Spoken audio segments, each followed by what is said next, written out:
चलिए स्वागत है आप सभी का आपके अपने एजुकेशन बायर सिविल सर्विसेज यूट्यूब चैनल में। मैं मिस्टर कुमार आज आपसे परिचर्चा करेंगे पॉलिटी के उस क्विक रिवीजन क्लासेस में। नेक्स्ट जो टॉपिक होगा वो होगा पंचायती राज। लास्ट क्लासेस में जो मैंने आपसे चर्चा की थी, अगर मैं उसकी बात कर लूँ तो लास्ट क्लासेस में मैंने आपसे यूटीज़ के बारे में और शेड्यूल नंबर 5 और 6 पर आप देखोगे जो अनुसूचियाँ थीं उन पर मैंने डिस्कस आपसे कर लिया था। आज की परिचर्चा बड़ी ही महत्वपूर्ण और इम्पोर्टेंट्स होने जा रही है। सेशन को लाइक कर लीजिएगा, सब्सक्राइब कर लीजिएगा ताकि इससे जुड़ी अपडेट आपको मिलते रहें। और पूरे यूट्यूब पर आपको ऐसी पॉलिटी नहीं मिलेगी। मैंने स्वयं यूट्यूब पर पहले एनालिसिस किया और फिर ये आपको कंटेंट में लेकर के आ रहा हूँ, क्योंकि ये केवल क्विक रिवीजन नहीं है। ये यूपीएससी प्रीलिम्स और यूपीपीसीएस व अदर कॉम्पिटिटिव एग्जाम, चाहे उसमें आरओ हो, जो भी कॉम्पिटिटिव वनडे एग्जाम, उनके लिए बड़ा ही ज़रूरी है। अगर पॉलिटी पूछा जाता है तो मुझे लगता है कि इस एरिया से बाहर नहीं आएगा। अगर आपने सेशन को सब्सक्राइब नहीं किया है तो कर लीजिएगा और लाइक कर दीजिएगा, अपने फ्रेंड के साथ में शेयर ज़रूर करिएगा, क्योंकि आपका सब्सक्रिप्शन ही हमारी ताकत है और आप ये ताकत कम मत होने दीजिएगा। बाकी चीज़ें मैं कम होने नहीं दूंगा, ठीक है। चलिए तो आगे बढ़ते हैं और समय ना गवाते हुए आज का टॉपिक स्टार्ट करते हैं। पंचायती राज। पंचायती राज सर क्या है? देखो स्टूडेंट, जीवन में आपके मस्तिष्क में एक तो होना चाहिए वाई, व्हाट, हु।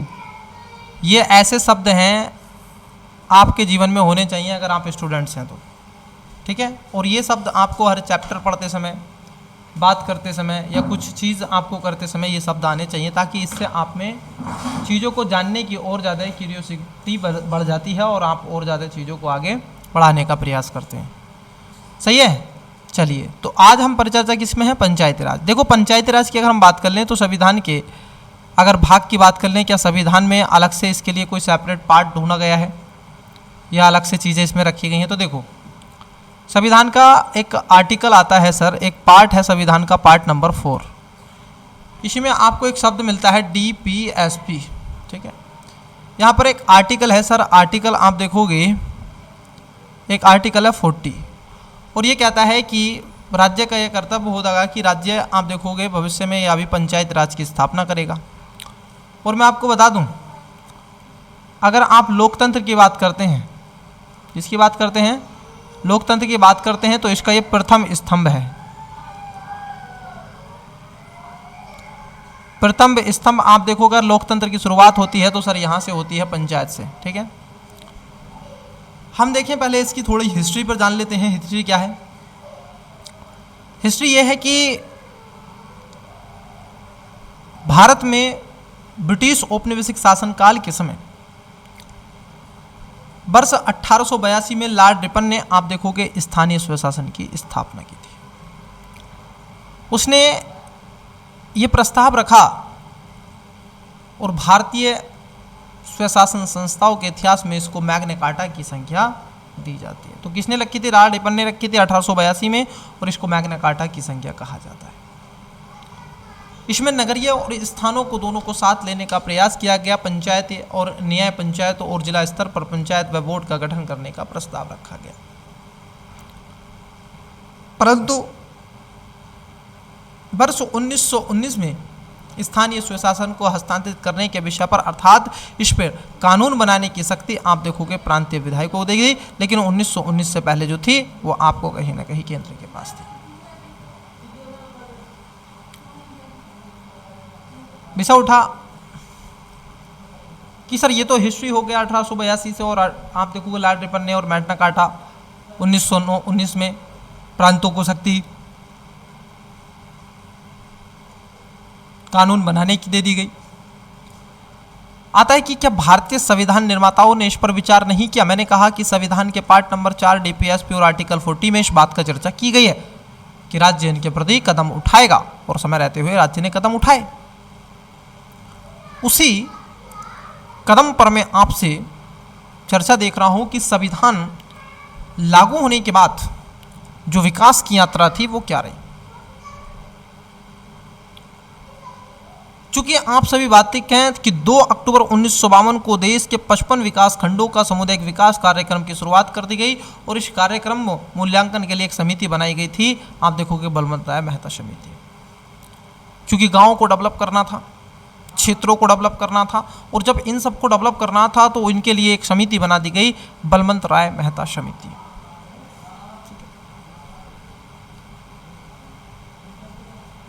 अब क्या था, बलवंत राय मेहता समिति ने अपने सुझाव दिए। क्या दिए? बलवंत राय मेहता समिति ने अपने सुझाव दिए सर। इन्होंने कई ऐसे सुझाव दिए। इन्होंने कहा कि महोदय आप देख रहे हैं भ्रष्टाचार तो बहुत ज़्यादा है, भ्रष्टाचार बहुत ज़्यादा है, करप्शन बहुत ज़्यादा है, इसीलिए आपको एक सजेशन है कि आप एक ऐसी संस्था का उत्थान कीजिए जो स्वतंत्र होकर के काम कर सके और एक संवैधानिक संस्था के रूप में हो। बलवंत राय मेहता समिति ने वर्ष 1959 में केंद्र सरकार को एक समिति की सिफारिश करने का प्रस्ताव किया गया और प्रस्ताव किया कि सबसे पहले राजस्थान विधानसभा ने सितंबर 1959 में अधिनियम को पारित किया और जिसके आधार पर 2 अक्टूबर 1959 को राजस्थान के नागौर डिस्ट्रिक्ट में और नेहरू जी के नेतृत्व में देश में पहली बार त्रिस्तरीय पंचायत का उद्घाटन कर दिया गया। हालांकि परोक्ष रूप से यह देश में पंचायती राज का औपचारिक उद्घाटन था, परंतु इसके तुरंत बाद 11 अक्टूबर 1959 को ऐसी व्यवस्था आंध्र प्रदेश के आप देखोगे महबूब नगर जिले में शानदार विकास खंड की शुरुआत की, साधनगर विकास खंड की शुरुआत कर दी गई और ये चीजें आपको देखने को। तो 2 अक्टूबर को ये लागू किया गया। उसके पश्चात आप देखोगे 73वां संविधान संशोधन 1992 में आता है।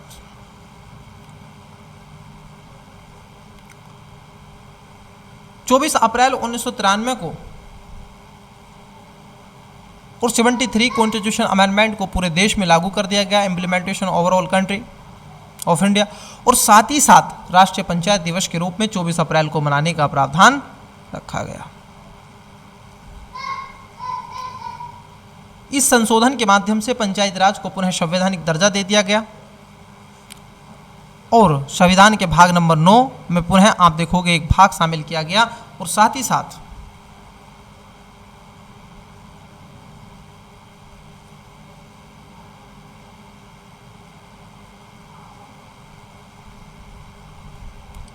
एकमात्र अनुच्छेद 243 था जो संविधान के भाग नंबर 9 का शीर्षक था। पंचायतों और उनके अनुच्छेद 243 और 43 आप देखोगे तक इसमें शामिल कर दिए गए और इसके अलावा इस संशोधन के माध्यम से संविधान की 11वीं अनुसूची भी जोड़ी गई जिसमें पंचायत के लिए 29 विषयों को सूचीबद्ध किया गया। ठीक है, प्रमुख उपबंध क्या रखे गए यहाँ पर सर? उपबंध ये रखा गया कि परिभाषिक शब्दावली की बात कर लें तो ग्राम स्तर पर आप देखोगे राज्यपाल होगा जो कि निर्दिष्ट गांव का कोई गांवों का एक समूह होगा। ग्राम सभा होगी जिसमें मतदाता सूची में पंजीकृत सभी व्यक्तियों का समूह होगा और पंचायत होगी जिसमें स्थानीय स्वशासन के लिए गठित संस्था होगी और जनसंख्या अंतिम पूर्ववर्ती जनगणना को निश्चित की गई जनसंख्या के मुख्य सुसंगत आंकड़े प्रकाशित हो चुके होंगे। मतलब वही चीज़ें 2011 के आंकड़े, आज हम 2024 में जी रहे हैं लेकिन आंकड़े हमें 2011 के मिलते हैं। विषय उठता है कि सर अनिवार्य उपबंध क्या क्या रखे गए? जब संविधान संशोधन हुआ तो अनिवार्य उपबंध थे कि ग्राम सभा का गठन करना। इसमें 3 स्तरों पर आप देखोगे पंचायतों का गठन किया गया जिसमें 20 लाख से कम की जनसंख्या मध्यवर्ती स्तर और उसके साथ साथ प्रत्येक स्तर पर ग्राम पंचायत सभी सदस्य हेतु चुनाव प्रत्यक्ष चुनाव। SC/ST समुदाय के लिए आरक्षण रखा गया और महिलाओं के लिए कम से कम कितना है 1/3 सर। 5 वर्ष के कार्यकाल की बात की, चुनाव लड़ने की आयु 21 वर्ष कर दी गई और विवेकाधीन कुछ उपबंध रखे गए। वो थे आपको देखोगे विधायकों व सांसदों के मध्यवर्ती और जिला स्तर पर पंचायतों के सदस्य होने के न देने की शक्ति, ओबीसी को आरक्षण ना देना, महिलाओं को 1/3 से अधिक आरक्षण ना देना, 1/3 के इस पैरामीटर को क्रॉस नहीं, पंचायतों को कार्य सौंपना और पंचायतों को वित्तीय अधिकार सौंपने की भी प्रयास किया गया। आज तो सर इनके पास इसी की तो हानि। उसके बाद अनुसूचित क्षेत्रों में पंचायती राज, आप देखोगे 73वें संविधान संशोधन के माध्यम से पंचायती राज व्यवस्था को पूरे देश में लागू नहीं किया गया था, क्योंकि 43 डे कहता है, 243 आप देखोगे डे कहता है कि उन क्षेत्रों में सूची की गई जहां संविधान के भाग नंबर 9 के उपबंध लागू नहीं थे। अब कहां कहां पर लागू नहीं थे? इसका एक उपबंध आपको मिलता है कि ऐसे क्षेत्र जिसमें अनुच्छेद 244(1) में निर्दिष्ट अनुसूचित क्षेत्र, उसके साथ साथ आप देखोगे अनुच्छेद 244(2) में निर्दिष्ट जनजातीय क्षेत्र और जिनकी चर्चा 30 अनुसूची में की गई। नागालैंड, मेघालय, मिजोरम और आप देखोगे मणिपुर के कुछ ऐसे क्षेत्र थे जिसमें दार्जिलिंग के पर्वतीय क्षेत्रों को शामिल किया गया। जून 1994 में सांसद दिलीप सिंह ने और भूरिया की अध्यक्षता में 22 विशेषज्ञ सदस्यों की एक समिति का गठन किया गया, जिसे अनुसूचित क्षेत्रों के लिए आप देखोगे अध्ययन करके यह सुझाव देना था कि पंचायती राज के प्रावधान इन क्षेत्रों पर किस प्रकार लागू किए जा सकते हैं या नहीं, उन पर सब पे चर्चा करना थी। परंतु इसके पश्चात आप देखोगे आपका आता है सर पेशा अधिनियम। क्या आता है? पेशा अधिनियम। चूंकि भूरिया समिति जब बनाई गई थी उसकी सिफारिश के आधार पर वर्ष 1996 में संसद में आप देखोगे पंचायत उपबंध और अनुसूचित क्षेत्रों तक विस्तार विधेयक को प्रस्तावित करना था। पेशा अधिनियम उन 8 राज्यों पर लागू हुआ जो 5वीं अनुसूची के तहत अनुसूचित क्षेत्र विद्यमान थे, जिसमें 8 राज्य आंध्र प्रदेश, बिहार, गुजरात, हिमाचल प्रदेश, महाराष्ट्र, मध्य प्रदेश, उड़ीसा और राजस्थान। आगे चल करके जब मध्य प्रदेश से छत्तीसगढ़ और आंध्र प्रदेश से तेलंगाना अलग हुआ तो अधिनियम पर उन पर लागू हो गया। पेशा अधिनियम के उन प्रावधानों को कई क्षेत्रों में बांटने का प्रयास किया गया, लेकिन उसमें कुछ बिंदु इस प्रकार दिए गए। पहला बिंदु कहता है कि राज्य विधानमंडल अनुसूचित क्षेत्रों के लिए ऐसे कानून बनाएंगे जो कानून जनजातियों के पारंपरिक कानूनों और सामाजिक धार्मिक रिवाजों, समुदायों के संसाधन प्रबंधन परंपराओं, तरीकों के अनुरूप होने चाहिए, उनके विपरीत नहीं। दूसरे में कहा गया कि प्रत्येक ग्राम सभा के पास यह क्षमता होगी कि वह अपने लोगों की परंपराओं, प्रथाओं, उनकी संस्कृति की पहचान, सामुदायिक संसाधनों और विवाद को सुलझाने व परंपरा तरीकों का संरक्षण करने का प्रयास करें। तीसरा पॉइंट यहां पर रखा गया कि अनुसूचित क्षेत्रों में विकास परियोजनाओं के लिए भूमि का अधिग्रहण करने से पहले ही ऐसी परियोजनाओं के कारण प्रभावित होंगे जो लोगों को पुनर्वास से पूर्व ग्राम सभा और पंचायत की उचित सलाह ली जानी चाहिए। मतलब कि वहाँ के लोगों से आपको सजेशन लेना है, वहाँ के लोगों की राय लेनी है, और यदि आप वहाँ के लोगों की राय लेते हैं तो उससे चीज़ें और ज़्यादा स्पष्ट होंगी। उसका विरोध प्रदर्शन नहीं होगा, धरना प्रदर्शन नहीं होगा, लोग आगे आएंगे आपके विकास के लिए। परंतु 74वें संविधान संशोधन के द्वारा पंचायतों की तरह नगर पालिकाओं को भी संवैधानिक प्रतिष्ठा प्रदान कर दी गई थी। आइए सबसे पहले देख लेते हैं जो समितियां थीं उन समितियों के बारे में। कौन कौन सी समितियां थी सर? आइए देखते हैं। सबसे पहले आपकी समिति आती है बलवंत राय मेहता समिति। ये पहली समिति थी और पहली बार यही बनी थी। बलवंत राय मेहता समिति ने कुछ ऐसे उद्देश्यों को आप देखोगे रेखांकित किया। इनका कहना था कि सामुदायिक विकास कार्यक्रम में अपेक्षाकृत सफलता नहीं मिल पाने के कारण इन्होंने कहा कि जन सहभागिता की उपेक्षा है, अगर मूल कारण की देखोगे। और यदि आप जन सहभागिता को सुनिश्चित करने का सबसे ठोस तरीका केवल पंचायती राज ही हो सकता है, इसके सिवा दूर तक मुझे नहीं नजर आता है। इस समिति ने कहा, बलवंत राय मेहता समिति ने कहा, इसमें पंचायतों का त्रिस्तरीय ढांचा बनाया जाना चाहिए। परंतु उसके बाद आप देखोगे अशोक मेहता समिति बनाई गई, नंबर 2 स्थान पर अशोक मेहता समिति। ये पंचायत व्यवस्था को द्विसदन की बात करते हैं। क्या में सदन की बात करते हैं सर? द्विसदन। पहले स्तर पर आप देखोगे मंडल पंचायत और दूसरे स्तर पर जिला परिषद होनी चाहिए। पंचायतों का कार्यकाल ये 4 वर्ष की बात करते हैं और इन्होंने तो 5 वर्ष का ही कहा है। पंचायतों के चुनाव आप देखोगे दलगत आधार पर होने चाहिए और पंचायती राज संस्थाओं को संवैधानिक दर्जा भी दिया जाना चाहिए। ठीक। उसके बाद आती है बीके राव समिति। बीके राव समिति की बात कर लें तो इस समिति ने आप देखोगे कार्ड कमेटी इसको कहा जाता है, संक्षिप्त नाम से इसको जाना जाता है, और इसमें कई बातों को रखा गया। इन्होंने कहा कि पंचायत राज का जो ढांचा है वो आप देखो ये ढांचा 4 स्तर का 4 स्तर का होना चाहिए, जिसमें 3 स्तर ग्राम, खंड और जिले के हों, और चौथे स्तर पर आप देखोगे राज्य विकास परिषद का गठन किया जाना चाहिए, जिसकी अध्यक्षता स्वयं मुख्यमंत्री करेगा और सभी मंत्री व सभी अध्यक्ष, जिला अध्यक्ष इसके सदस्य होंगे। साथ ही साथ लक्ष्मण सिघवी समिति, आपसे ये केवल प्रीलिम्स में किसी अंक पूछ लेगा इस समिति के बारे में और सीक्वेंस दे देगा। इसमें कहा गया कि पंचायती राज व्यवस्था को संवैधानिक दर्जा दिया जाना चाहिए और इसके बाद में हुआ भी, संवैधानिक दर्जा भी दिया गया। पंचायती चुनावों में दलगत व्यवस्था को नहीं अपनाया जाना चाहिए। इनका मानना था कि समितियों की सिफारिश को ध्यान में रखते हुए प्रधानमंत्री राजीव गांधी ने वर्ष 1989 के लोकसभा चुनाव से पहले ही पंचायती राज को संवैधानिक दर्जा देने का प्रस्ताव करने हेतु 64वां संविधान संशोधन विधेयक पारित करना चाहते थे, लेकिन राज्यसभा में अपेक्षित बहुमत हासिल न कर पाए और आगे चलकर यह विधेयक 73वें संविधान संशोधन का आधार बना और आगे जाकर के ये देश के अंतर्गत लागू भी हुआ। इट्स क्लियर या नो? तो ये समितियाँ थी, चाहे उसमें बलवंत राय मेहता समिति हो, अशोक मेहता समिति हो, जीवी के वीराव समिति हो, और उसके साथ साथ आप देख रहे हैं अगली जो समिति है लक्ष्मी सिघवी समिति हो। आइए, उसके बाद आता है सर नगर पालिका। नगर पालिका जैसे आप देखोगे पंचायत होता है, उसी तरीके से आपका नगर पालिका भी होता है। इसको नगर निगम कहते हैं, म्युनिसिपालिटी कहते हैं, ठीक है।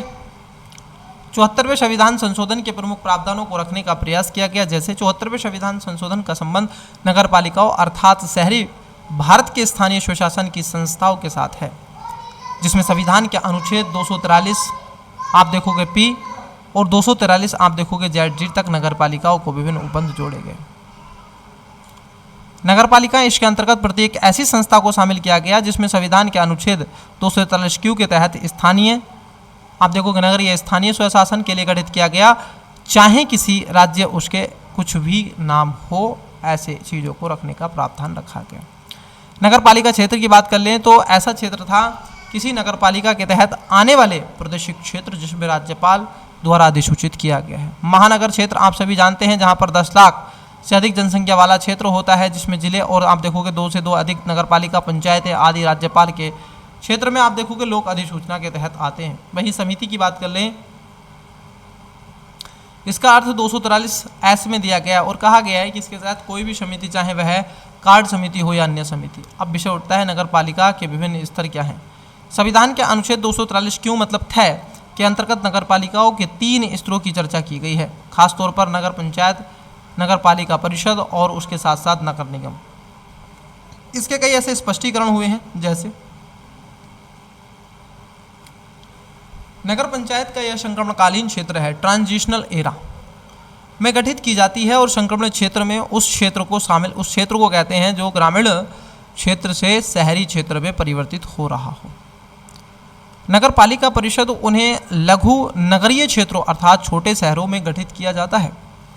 नगर निगम आप देखोगे इनका गठन बृहत्तर एक तरीके से नगरीय क्षेत्रों अर्थात बड़े शहरों या फिर महानगरों में किया जाता है। विषय उठता है कि नगर पालिकाओं में संरक्षण क्या है आपका। संविधान के अनुच्छेद 243 टी के तहत आप देखोगे नगर पालिकाओं में आरक्षण से जुड़े प्रावधान रखे गए हैं। आइए उनको एक एक करके बात कर लेते हैं। इसके तहत 3 वंचित वर्गों की बात की गई है। आप देखोगे SC, ST और OBC। SC, ST के लिए आप देखोगे आरक्षण और महिलाओं के लिए अनिवार्य किया गया, जबकि अन्य पिछड़ा वर्ग को आरक्षण देने या ना देने का फैसला राज्य वैधानिक विवेकाधीन पर छोड़ दिया गया, परंतु मैंडेटरी कर दिया गया SC, ST और महिलाओं को लेकर।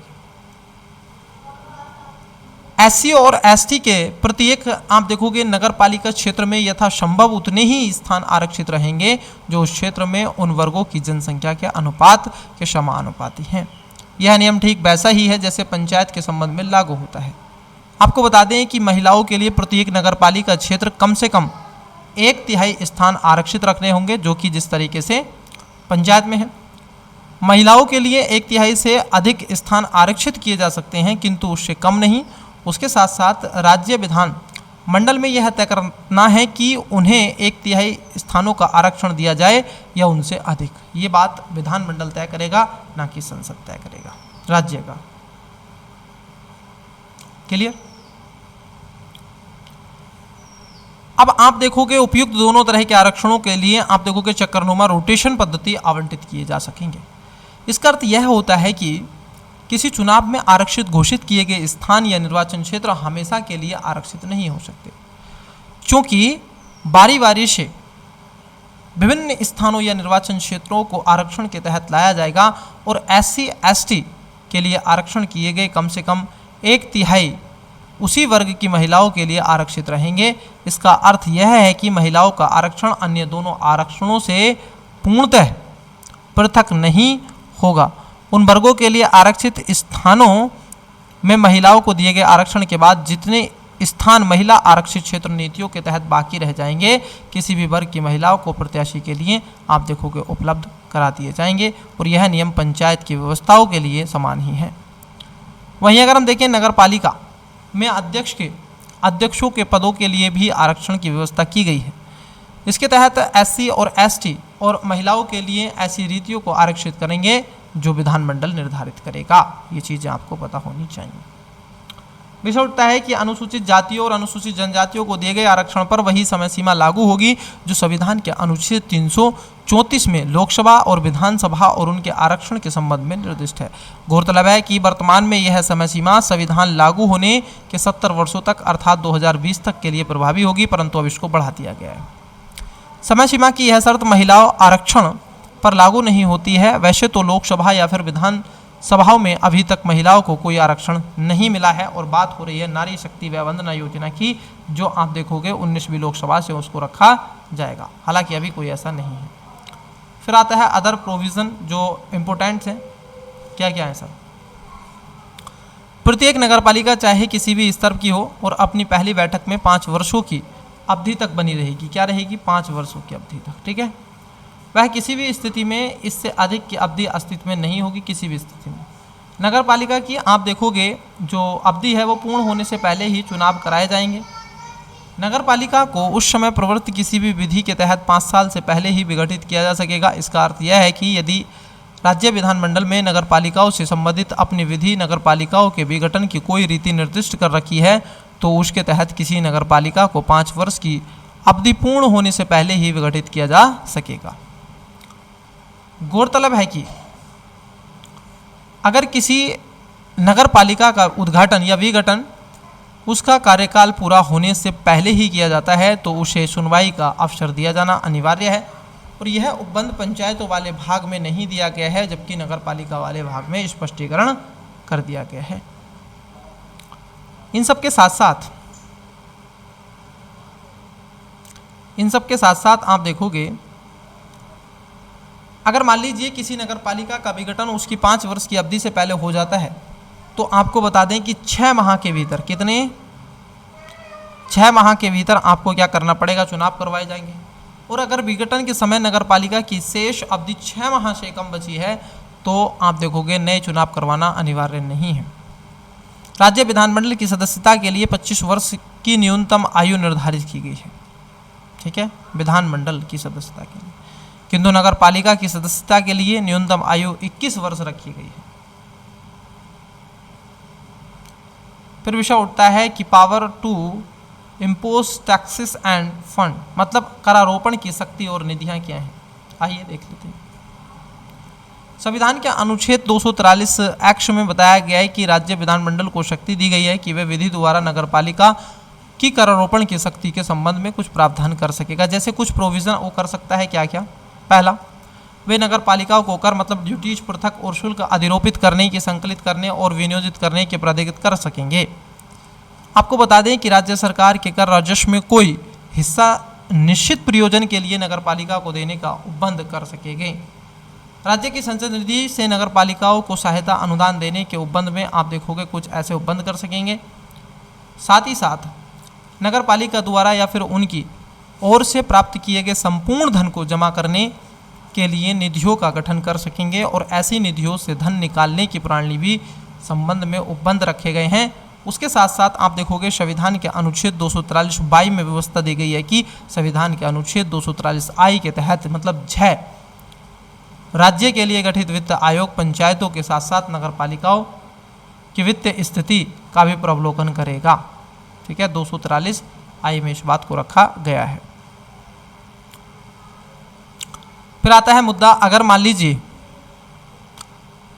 243 या क्या मतलब ZA और 243 CH है, मतलब आप देखोगे 243 ZG। नगर पालिका के चुनाव से जुड़े हुए उपबंधों की बात कर लें तो नगर पालिकाओं के चुनाव के कहीं ना कहीं संबंध में आप देखोगे राज्य विधानमंडलों को पंचायत स्वायत्तता दी जाएगी। साथ ही पंचायतों के लिए गठित राज्य निर्वाचन आयोग को ही नगर पालिकाओं के चुनाव के लिए जिम्मेदार देने के लिए प्रावधान किया गया है। आइए बात कर लेते हैं जिला योजना समिति के बारे में। संविधान के अनुच्छेद 243 आप देखोगे ZD में जिला योजना समिति की चर्चा की गई है। किसकी? जिला योजना समिति। क्या है सर ये? इसके क्या अपने अपने प्रोविजन है, इसको भी देखिए। इसकी कई ऐसी चर्चाएं हैं, जैसे इसका मानना है कि सभी राज्यों में प्रत्येक जिले के स्तर पर एक जिला योजना समिति का गठन किया जाएगा।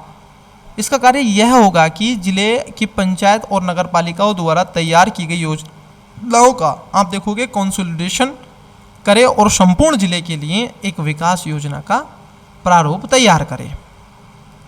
साथ ही साथ प्रत्येक जिला समिति के अध्यक्ष या का दायित्व यह होगा कि समिति द्वारा अनुशासित विकास योजना राज्य सरकार को भी भेजे, ना कि अपने पास ही उनको रखे। महानगर योजना समिति, संविधान के अनुच्छेद ZE में बताया गया है कि महानगर योजना समिति की चर्चा की गई। इसके कुछ ऐसे प्रावधान रखे गए हैं, जैसे प्रत्येक महानगर क्षेत्र में एक महानगर योजना समिति का गठन कराया जाएगा। इसका कार्य है संपूर्ण महानगर के लिए एक विकास योजना का प्रारूप तैयार करना होगा। साथ ही साथ प्रत्येक महानगर आप देखोगे योजना समिति के अध्यक्ष का दायित्व यह होगा कि वह समिति द्वारा अनुशासित विकास की योजना राज्य सरकार को भेजे। और यही क्या था आपका पंचायती राज के बारे में मैंने आपसे चर्चा किया। आई होप स्टूडेंट्स इससे इजी वे में और कम समय में आपको पंचायती राज मुझे लगता है कहीं यूट्यूब पर नहीं मिलेगा, और पूरा डिटेल में मैंने आपको पंचायती राज आपको बताया है। मिलते हैं अगली क्लासेस में, तब तक के लिए धन्यवाद। मन लगा के पढ़ते रहिएगा, चैनल को सब्सक्राइब और शेयर लाइक करना मत भूलिएगा। धन्यवाद। Best of luck.